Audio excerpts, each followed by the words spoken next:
Inihaw sa sarap ba ang hanap mo? Siyempre, Mang Inasal yan. Dahil naka-free delivery with 600 minimum spend si Mang Inasal at ayan nga, nagpa-deliver ako. Ilang araw na rin kasi nagkikrave ang kumare nyo sa inihaw na manok. Via Food Panda pala ako umorder mga mare. At ayan nga, tuwang-tuwa na naman ang kumare nyo dahil masasatisfied na naman siya sa mga cravings niya. Ito yung manok na binabalik-balikan at hindi nakakasawang kainin. Paano nga ba kasi ay napaka-juicy at napakalasa pa? Lalo na pag nilagyan ng toyo mansi ng Mang Inasal. Sino ba naman hindi magiging satisfied, diba?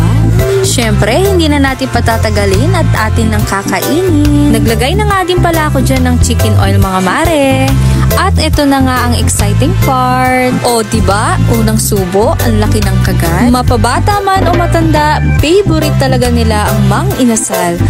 Kasi ba naman ay sobrang lambot at ayan nga napapasayaw pa ako. At ito nga, sabayan pa natin ng rice with chicken oil. O diba, mapapa-okay ka talaga. At syempre, hindi mawawala ang dessert kaya ito, umorder din ako ng halo-halo. Favorite ko talaga to dahil hindi siya tinipid sa laman. Kaya ano pa hinintay niyo mga mare, order na. Yun lang mga mare, happy tummy everyone. Bye!